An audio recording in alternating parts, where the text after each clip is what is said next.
Welcome to the Funny Mummies podcast. I'm your host, Hatty Ashdown, comedian and mum to two very lively boys. Each episode, I chat with amazing women from the world of comedy, bringing you a non-judgy dose of mum and tonic, how to stay afloat, laugh through the chaos, and be bloody great women. Happy Mother's Day! Happy Mother's Day! Happy Mother's Day to you! Hello, welcome to the Funny Mummies podcast. I'm your host, Hatty Ashdown, and we've got lots of extra stuff for you, but let's get stuck into our guest today. She is a comedian, award-winning author who enjoyed a sellout show with her debut 4-star show at the Edinburgh Fringe. It's single mum from Bristol, Amy Mason. Hello, Amy. Hello. Thanks so much for having me. How are you? I'm all right. Thank you for coming on. First of all, for those that are on YouTube, I should address my eyebrow situation. I put the tint on because I don't really have much eyebrow. And then I was watching telly and forgot and went to the top. You know, you do that thing where you go for a wee halfway through watching telly? Yeah. And went, wah! And left the tint on too long. But look, that's like it's not coming off. But anyway. Oh, well, I have my eyebrows microbladed. Did you? They look very good ones. Yeah, I looked for ages. That one's gone a bit blurry. I've had it done for a few years now, but yeah, because they were real 90s tiny eyebrows. I mean, we all been there with the 90s eyebrows. Yeah. The pencil. Yeah. Now, I want to start off with, we've never met. And Right. so I kind of want to approach this like we've just bumped into each other in the green room of a gig. Yeah, okay. Because you reached out to me. So there's a lovely WhatsApp group for female comics, which I believe Felicity Ward started. Did she start it? Yes. Yeah. And this is how I connect with you, was that I put on there something about being a single mum. And I was just like, how the hell, girls, do you do it? How do we do this comedy? I'm a single mum. The co-parenting logistics, how does it work? And you private messaged me. And yeah, we had a bit of a WhatsApp chat. That's my connection. Yeah. Is that your connection to me? Yeah, it is. Absolutely. Yeah. Yeah. That's our connection. I thought you might say, no, Hattie, I've been stalking you for years. No. No, I was aware of you and I was aware of this podcast. But yeah. Well, thank you for reaching out, because how long have you been, if you don't mind me asking, how long have you been you can ask single anything. mama?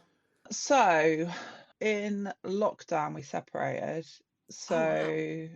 A while, and then we had to live together for like a year because it was lockdown, and we also couldn't decide anything. We were arguing loads about custody and money and stuff.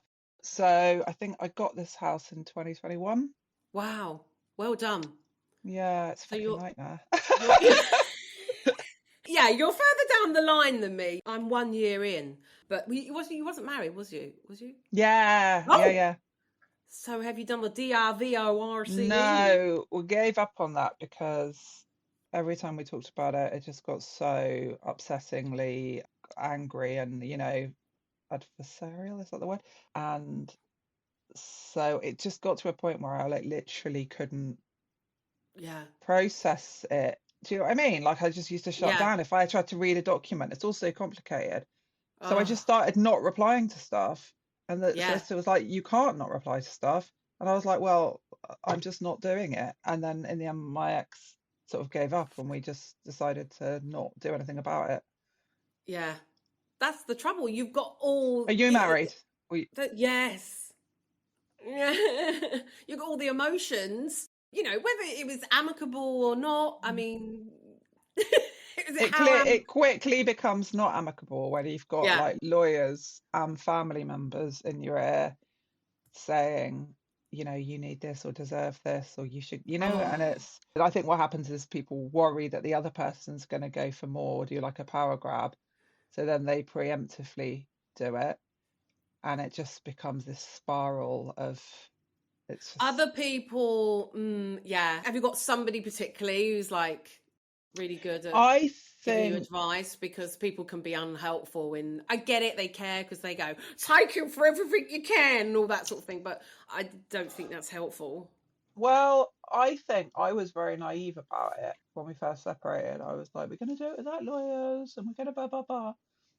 And then he and his parents put in more money to our house initially. Right.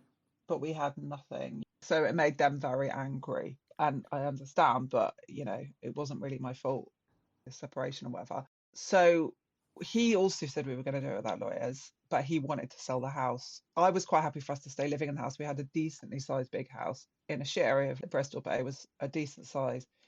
And I was like, we could just live separate lives in this house, keep things the same for the kids, at least for the time being.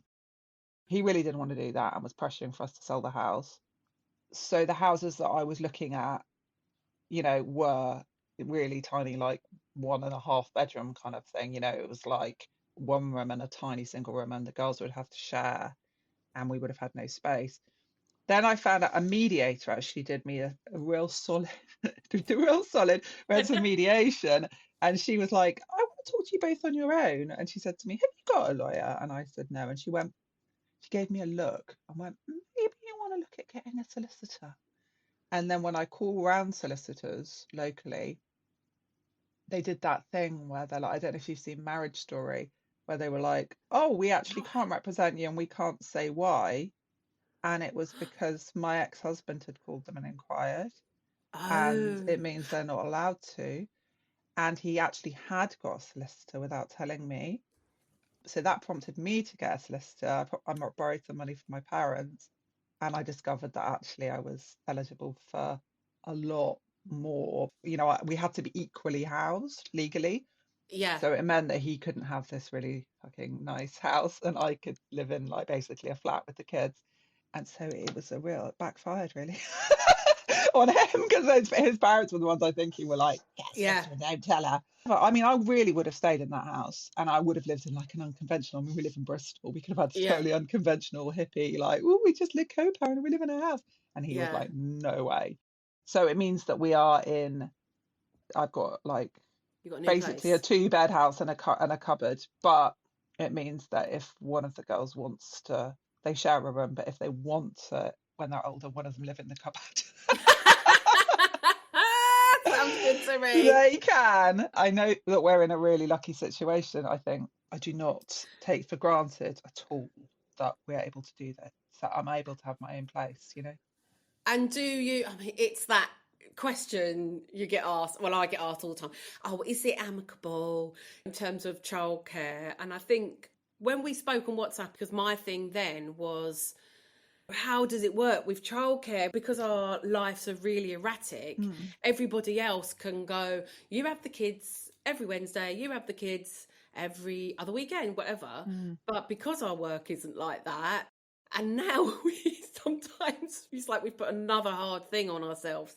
I'm always interested in people's systems and how that works out. Well, I sound like a right jammy cow, because I think what happened was, I'm just saying this because it's like hopeful for anyone listening as well, that me and my ex, I think when we lived together, in lockdown, I think, and this sounds so dramatic what I'm about to say, but I just want people to know how bad it was. I think we would both have been quite happy if each other had died. Like genuinely. Like, I think neither of us could see a possible way out. Because it feels like that would be easier. Hated each other. We could not see a way out. We were completely at a stalemate. It was that bad. And it's not like I wanted him to die, because obviously the kids would be devastated, but it's like I could not see a way out of this hell that we were in, this purgatory. I couldn't think of any possible way out. That's how bad things were. Now, 4 or 5 years later, we get on really well. And wow. I mean, we do still have rows, but people living together have rows. And he's been, to give him his due, bloody brilliant about having the kids when I've got gigs. As he should be. And I thank you for being so honest about the dying thing, because I think that everything I hear on podcasts, interviews or whatever, when this all first happened to me, so this time last year, I was about 3 months in, and I was in that state of shock and trauma. And I felt like the only things that I heard was people that were sort of 4 or 5 years down the line and everything Oh, yeah, I mean, it was hard, but now we're in a better situation and the kids have got two happy parents. And it was like, I never heard anyone talk about that in between stage when, like myself, I'd be in the shower crying like a cow, you know, walking to a church, trying to find a church that's open, even though I'm not religious. But, you know, This is just, relatable. is it? Yeah. Okay. I literally used to sit in the car and scream because I was in the house with him and the kids. He was having a mental breakdown and like smoking loads, and like he's not a drinker or a smoker, but he used to like drink booze in his room and smoke fags and was just What, like when go you out said you split or before? when we said we'd split and go out Yeah. and random times and was completely like off, just having a mental breakdown basically. I was desperately trying to keep things okay for the kids. Ugh. Completely. It was lockdown, so we were homeschooling. I had like a 1.5-year-old. Oh, man. Um, I couldn't see any of my friends because it was lockdown, so I couldn't talk to anyone. Oh, my gosh. So it was like loads of clumps of my hair were falling out. Like I lost I my, had that too. yeah, it was I so had fucking that too. stressful. I was And in the shower and I was like, oh, what's that? And I was like, oh my God, Amy, you're the only other person I know who's got that. it was Anyway, awful. And I used to literally, because I couldn't, because it was lockdown and we couldn't do anything. It was when we was allowed to drive again. I used to get in the car on my own and drive around the block because I couldn't do this anywhere else, screaming to myself, fuck! Like a sort of Gregorian chant. I'd be like, fuck! And it was yeah. like I was literally like, it was just hell. And then when we could go back to school, it was a really small school they were at then, and I felt like the mums were really gossipy, and I think they actually were. It wasn't Mm, me, I'd hear things that somebody would know something about my life that other people didn't, that I hadn't told them. yeah. And my daughter was having real trouble getting to school because she was obviously really upset about it all. Did they So know I'd be you were having, a comic and stuff like that at school? yeah, I wasn't doing, maybe I hadn't even started comedy again then because I had a big break. But I would literally be like dragging my daughter to school with the baby under my arm, trying desperately to get this 4.5-year-old to school while not crying. So all the school mums who knew me and knew him, it was like hell. And Oh. like, I want people to know this because it's like, Mm, yeah, as you said, you don't hear this kind of thing and then hear that things can be better. But I think for us, I think we've just both really, in a practical level, discovered that co-parenting and being flexible, like went on holiday together last year, we're going on holiday together this year, wow. is so much easier. It's like, what are my other options? It's like, am I going to go, Yeah. if either of us has had a partner, it will be different. But like, Yes. You haven't got to that stage yet.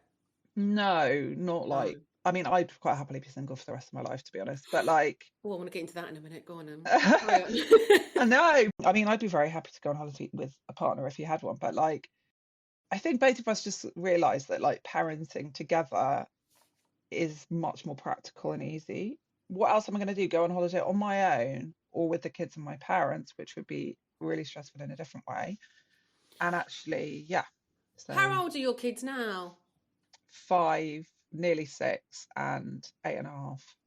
Yeah, so like mine are 9 and 6, so still quite Oh, same small. kind of age. Yeah, 3 year gap. Yeah. And you've got 2 girls and I've got 2 boys. Oh, nice. Maybe we should go on holiday together. Yeah. I went on a single mum's holiday. No, sorry, it wasn't a single mum, an actual single mum. It was actually a glamping thing geared towards for those that have got kids that are autistic. Mm-hmm. And a friend of mine told me about a new friend, and she's single mum, and then her friend's single mum. I met them on this course. And so I felt like it was a single mum holiday. And I will say now, it was tough. Mainly because of my autistic child. I'm used to having my husband to help. Like one takes the other. I'm looking at this year what the options will be. Whether I'll maybe just have one night somewhere. No, I mean, that's why we ended up going on holiday together. It's just much easier with the kids. It's much easier. And we just have like a routine of way to be with them. And one of us can have them in the morning and let the other one have some time off. I think that's great if you can do that. And I think that I was talking to a single male friend of mine who has Christmas Day. I think it's been like 6 or 10 years now for him. And he has Christmas Day with We did this year. Did yeah. you? Mm. See, I've got that down. It took a year. We hated each other. I never thought we'd get to this point. Wow. Yeah. What do you think was a turning? I think literally just the practical stuff. It's just like, I think neither of us could really cope with the kids on our own. So we'd be like, it started off from a point when we both wanted like more custody than each other. And we were like arguing loads over that. And then we both quickly realised that it was really hard with both of them on their own, especially when the eldest was really struggling with the whole thing and, you know, being quite difficult and upset. Is he a good communicator? No. Right. Really bad. That's my problem. If I do send a message, which is basically, I have a lot of problems with my oldest son, I think he doesn't know what to say. So he just ignores those messages. And then the next message will be like a practical thing. And he'll go yes to that, but ignores anything emotional. And I'm like, okay. He normally just, he does ignore some things, or he will just sort of agree-ish. I'll be the one who sort of initiates that kind of stuff, definitely. And he's more old school. I'm much more like touchy-feely, you know, and he's much more So, you're more touchy-feeling? He's more like no nonsense kind of. Same. Yeah. Can we just rewind a bit on the I want to stay single for those? Yeah. Because I didn't see your show, Freemason, which you're now going on tour with. Yeah. But you talk about in there, don't you, about your coming out. Queer awakening. Queer awakening. It's a bit more complicated. Not like less, I guess it's like less dramatic than it sounds in the copy of the thing. Like, I think they have to pull in the bums on seats. I had like girlfriends in my 20s and I sort of thought that I was bisexual, but I think understanding of bisexuality and pansexuality was like crap then. And in queer friendship groups that I was part of, they just didn't accept it at all. It was like, you're just a straight girl pretending to be gay, basically. Right. Really, or they just had no time for it at all. And so I kind of just thought that I was wrong, or, you know, and I think I had a lot of internalized homophobia from the 90s. And, you know. That's interesting. Yeah. That's interesting. Internalized homophobia of, for yourself, do you mean? Or yeah, for myself, yeah. She says, just as I look over on my phone and there's a notification from the Her app. Oh my God, so many questions.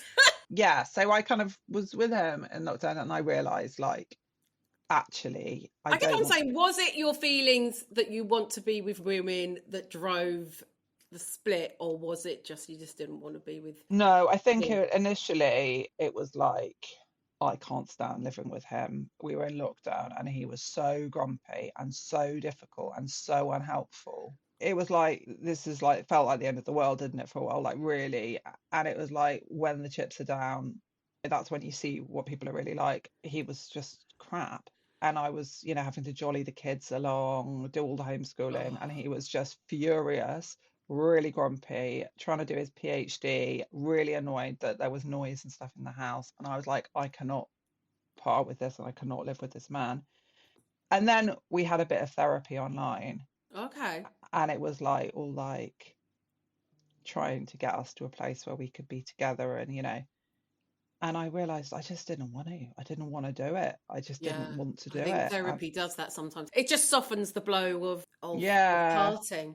And then I realised, like, actually, I wanted to be with women and I couldn't see myself ever being with a man again. And I think that had been a dawning realisation over years. And I think it's difficult to know whether my sexuality changed over time or whether I was always really a lesbian and never realised that, or, you know, it's difficult to know, but maybe it doesn't matter. all I know for certain, absolutely, is that if I was going to be with somebody else now, it would be a woman. I could not see myself ever being with a man again. And I don't fancy men anymore. It's really weird.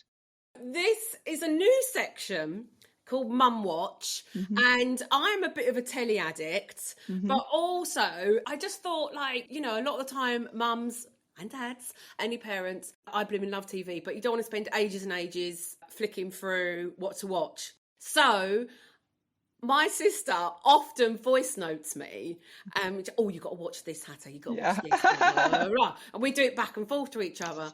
So I thought, right, new section, get my sister on the show. It's a great idea, yeah. So she's going to give some TV recommendations. I say now any trigger warnings, because God knows she's, you know, just all the trigger warnings. So let's see what she's recommending, if we've got anything we've been watching. To save people having to flick, they can just go straight in, because sometimes all you've got is an hour before you might fall asleep on the sofa. Let's have a listen to what Mum watch. Oh, hello, Hattie. I've got a couple of recommendations for a good bit of telly. I've just finished watching Channel 4 After the Party. It's a New Zealand drama. I don't really want to say what it's about. I'm going to write this down. I'll be honest, when I heard what it was about, it put me off. But it's so much more than that. Now, the main woman in it, Penny, played by a woman called Robin Malcolm, she is great. Absolutely brilliant. She carries the main role and she does it, honestly, it's so good. Like, it's one of those where you're with her and you're going, why is nobody listening to her? And then, yeah, it just plays out, and by sort of episode 2, you're in with the characters and you're like, oh, maybe she is a bit off. So I'm not going to, it involves kind of sexual abuse and how that has, like, it's not just straightforward. Families keep secrets, blah, blah, blah. But honestly, it's about the characters and how they interact with each other. And she's got a really cute little grandson, Walt. Oh, lovely Walt. So there's 6 episodes of that on Channel 4. Yeah, give that one a watch. And also my second one is a Sky comedy drama. I don't know if you can see it anywhere else, called Hung, Hung.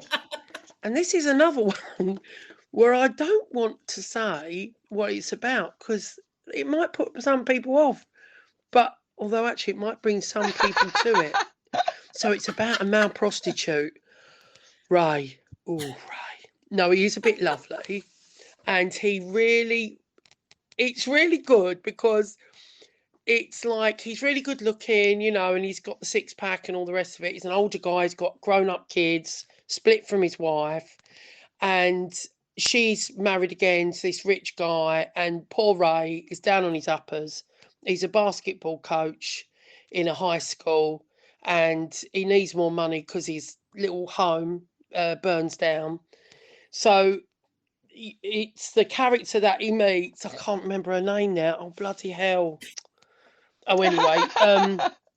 And she sort of comes up with this idea of him being a male prostitute. And he does. It's so good, because obviously it's all different women and the stories and what sort of, you know, becomes involved. We watch a different bit. There's 3 series of that. So yeah, Hung. I mean, it is rude, but it's not. You know, it's funny as well.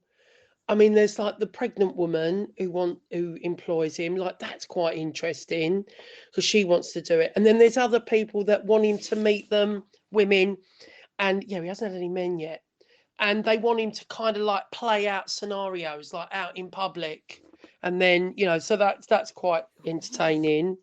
Oh, and the bit that I love is that he and his ex-wife were like, he was like a high school jock, and she was like the prom queen. You know, they were like the top students, really popular. And then they've got these 2 teenage children, boy and a girl, and they're like emos, and they've got their glasses, and they're kind of like a bit uncomfortable in their own skin. So yeah, really good combination. What do you call it? Juxtaposition, I think. All right. See you later. Oh, thank you. Very Sister good. I haven't seen either of those and they sound ideal. No, I haven't seen either of them. And a bit of something for everybody there. Something for everyone, yeah. Something for everybody. I've had a TV recommendation. Well, it reminded me from you, actually, because I think you put up a reel or something, and I just saw that it was on in the background.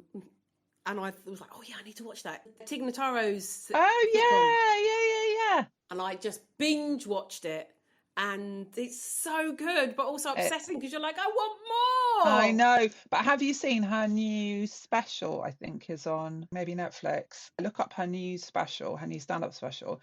And I actually travelled to London to see it and on my own. And I've never done that for comedy before. And I'm so glad I did. I think she is my absolute comedy idol. Yeah. And it's so good and so funny. I'd really recommend that. Absolutely. Okay. Yeah, check out. Well, One Mississippi. It's only 2 series. Yeah, that's great. Prime. It was just so lovely. I kind of can see where maybe they couldn't be another series, I guess. Yeah. It's just, their love story is just... Yeah, it's lovely. Yeah, have you got anything you want to recommend to people? Last night, I mean, most people have probably seen this, but I hadn't. Anatomy of a Fall. Have you seen that? No. The film.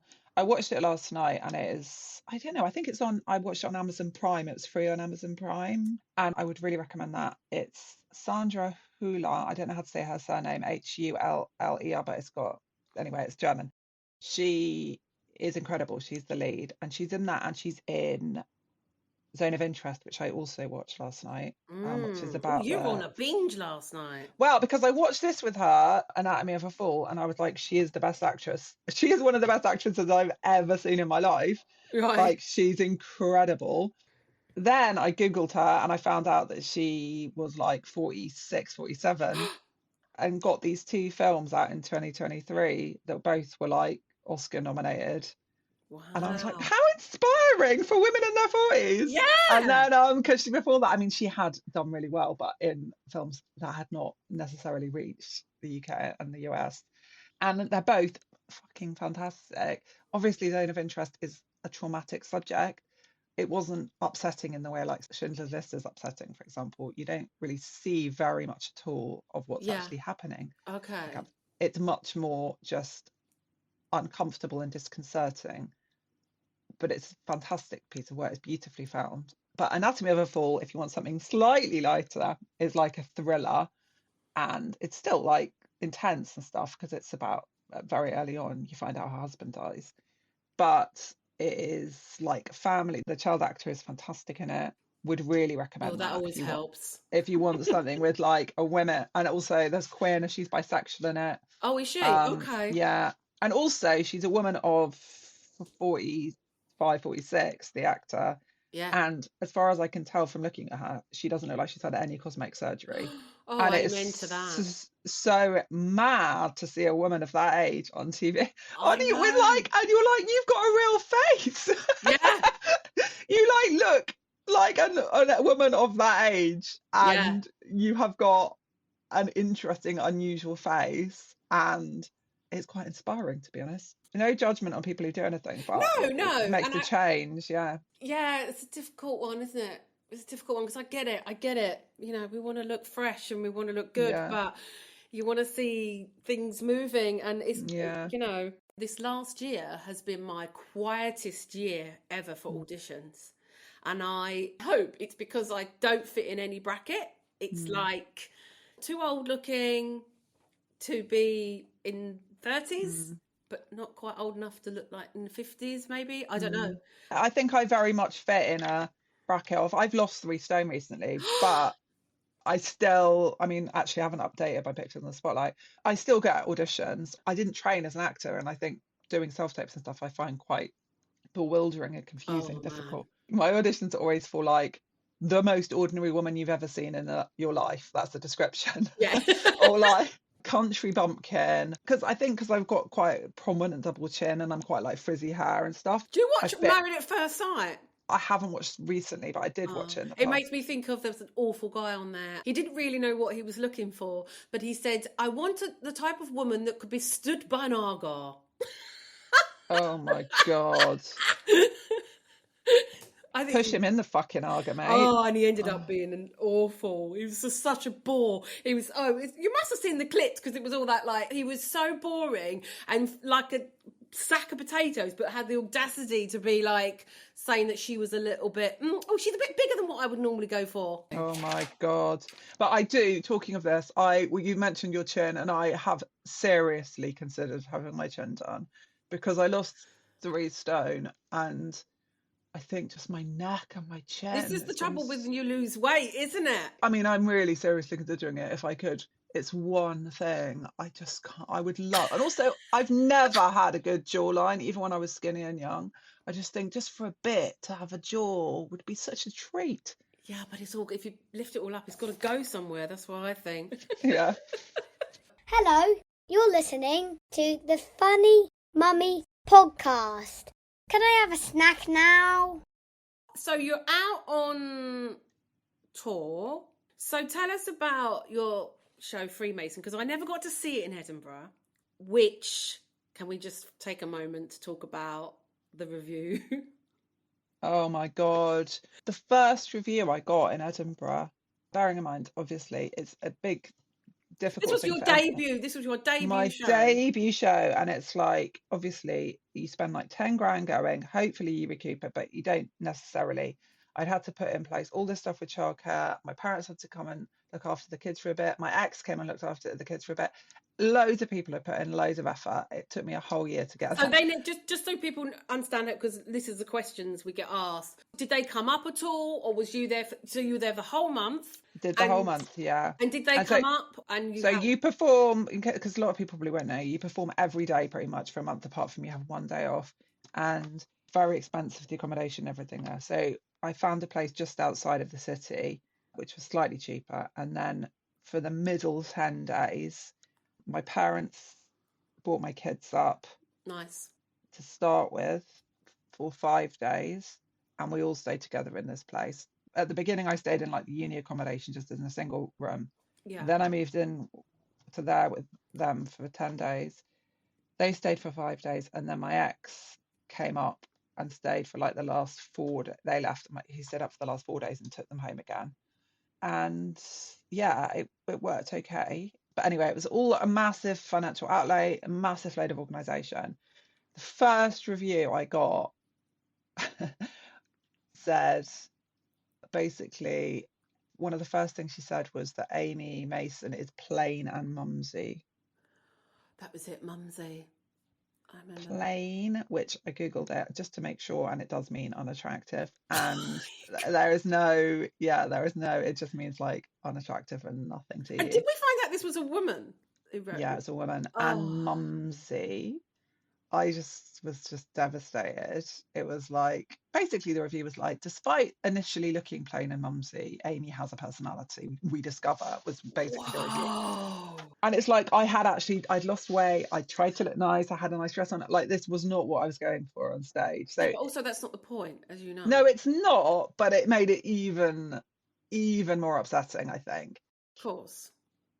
And I think, there have been times where I've dressed like almost like in pajamas on stage and look really scruffy, and it's like you know what I mean? And if someone had described me like that, it would have been fine. But I just was like so upset, because it was like, I just felt like whatever I do, I'm just going to be dismissed as this 42-year-old woman who's a mum, and people aren't just going to see me. They're not going to see me as anything other than that. I don't drink. I stopped drinking like 16 months ago now.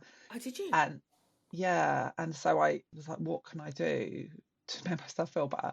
So I went to the 24-hour Tesco near where I was staying and cried all the way around and bought myself some really nice fleecy pajamas and just put them on like, yeah, I was devastated. But then luckily, thank God, it's such a roller coaster. I was so upset.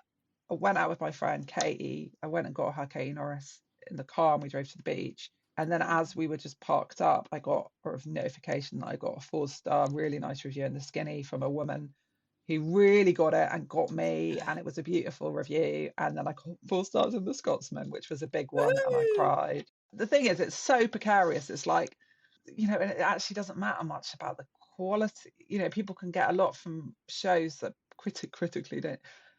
Everyone says don't read your reviews, and I did learn my lesson, but that was brutal.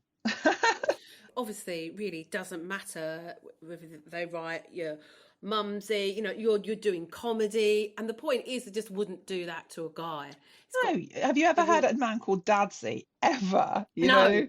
To me, I mean, I haven't seen the show, but it's got no relevance. Do you know what I mean? Like, to what you're trying to do in the show. So why mention it? It just doesn't. It's just misogyny. It's just out and out misogyny. And I think I've experienced a lot more misogyny as I've got older, and it's quite a shock. It's quite scary and upsetting, actually. It's like, I think because I'm 6 foot and I'm fat, wow, yeah, and I'm loud, I think I sort of avoided a lot of the kind of infantilizing misogyny, you know, that a lot of women experience, or much of it. I think we talked a little bit about this on the WhatsApp, and everyone was obviously very supportive of you, and it was great. People were supportive, but I also got some quite no-nonsense voice notes from quite established comedians. Oh, did you? It was really useful, because they were just like, don't read your reviews, they're all wankers. They weren't like, oh my God, that's so bad. They were like, don't engage with it. Just nothing, chit paper, you know, chit wrapper, move on. And actually, it made me realise I've got to toughen up, actually. And it also made me realise that because I got out of Edinburgh, 2, you know, 1 definitely, and 2 potentially TV development projects, you know. And, you know, people came to see my show that really were, you know, like commissioners and people that that matter for my ongoing career. And it made me realise they don't give a shit really about what somebody in fucking Fest magazine, but that it was Fest magazine, right, okay. say. It's to do with conversations that they have and what people say. Yeah, I'm going to go back this year. I'm going to go back. Are you going to go back? Next year. It's not put you off. No, I enjoyed it, actually. I enjoyed being there. Good. Yeah. Is there anything you do differently this time then? I think I'm going to spend less money. I'm going to try to. Good luck with that. I think things like that I thought were very important, that people told me were very important, like having very expensive professional photos, which actually I didn't really do. But it's not very me to have slick studio photos. And I kind of realised, actually, I'm not going to engage with that at all. And having less outdoor advertising, I am still hopefully going to get PR, I think. But yeah, I'm going to attempt to spend a bit less money anyway. And how was it with the kids off? I know I found, not this time so much because I didn't do a whole month, I only did 2 weeks. I really miss my kids when I did the whole month. And they come up halfway through, which sort of surprised me. But I think it's because also what people don't realise is, and I'm sure you feel this looking back now and go, oh my God, why was I so upset about that mumsy line? But you're in a really vulnerable place when you're up there. You've put all this hard work, you've worked really hard on this show. You're suddenly up there and you're running with the show. And then, for me, it was like, everyone was going, oh, you're going to have a great time away from your kids. It's not really like that. My kids, as annoying as they are, they're a bit of home, aren't they? A bit of comfort. Yeah. And that's taken away. And I really miss them. Well, I did really miss them, definitely. I really missed them. However, I was like so worried about it. And I was so worried what my mental health would be like up there. That I think I was so focused on just getting through it that I really was like a monk. I'd like be in my room, read a book, go out just before the show, do the show, come home. I didn't even see any other shows till really near the end of the Fringe. Yeah. And it was like I had a singular focus on getting through it. And then when my kids came, I absolutely loved it. But yeah, I think if I hadn't had people to help me with them, I would have really struggled because it's exhausting. It shouldn't be as exhausting as it is, but I was exhausted all the time. Yeah, it's because of the mental, it's a different mental load than what we're used to just with kids. Yeah. We always like to talk about something that's maybe giving you a bit of a mum block, like, and Oh, particularly. I do know. It's a Okay. great term for it. I think for me, I was thinking about that when I got your message. My ex has got the kids at the moment. He's taken them to his parents. They're coming back today. I had before Christmas, I was horribly, horribly stressed and busy, like could not cope, stressed and busy. Yeah. But I was thinking what has really blocked in the last few days, and it's the fucking Christmas tree. The Christmas Right. tree, because it's like I got this Christmas tree for £9.50 from the range that was reduced, and it turns out there's a reason it was reduced, and the reason it's Ah. reduced is because it's literally the needles have gone all over the house. I took it out yesterday and there were needles. I found a needle in my pants. There were needles all over the entire house, Wait a and minute. This is a real tree. Sorry. a real tree, and all of Oh. the needles have come up everywhere. And it's like, I think it's that combined with just the general cleaning up from Christmas has impacted on every single thing I want to do, because it's Right. like I'm just constantly cleaning, and I'm still not. I don't. It's a nightmare. Look at my kids are coming back today, and the house is still an absolute shithole. Oh. So yeah. For those on YouTube, I've just got it on this nice area because this room is. Don't even go there. I don't know how you find the splitting of the time in terms of. Oh, do you know what? One thing I really hate, Amy, is people sort of going, "Oh, but at least you get to have a break when they're with their Yeah. dad." And I heard people say this before I was a single mum, but now I know what they mean. It's not like that. My kids are feral. They're very full on. And so when they go, it's like the whirlwind has Mm. stopped. And, I'm a bit of a whirlwind as well, I think. So the three of us are like, that's probably why he wanted to get out. We're like this, and then they go. And I'm just like, right now I've got 2 days, 3 days to do all this stuff. And I just sometimes go just zombie like. And it's I do. I end up looking at my phone all the time and just sitting looking at my phone. But my house is still filthy. You would laugh if you heard me. But still getting to tidy and just have a few days of like I do sometimes. But maybe that's because I'm further out of it than you. yeah, you like that. Yeah, I've got more used to it. Yeah. people put stuff up and they're like, when the kids go and it's so quiet and lonely, I'm like, no, that's good. I think that comes from, and it's not to say actually, do you think that in some ways us being comics and having that sort of life actually in some weird way helped? And he's a performer as well, so sort of used to an erratic life a little bit. So I think that has helped. I was used to, like in Edinburgh where I didn't see him for 2 weeks. So that side has not been a problem. I'm very much out of sight, out of mind. Yeah, and it's really hard to like.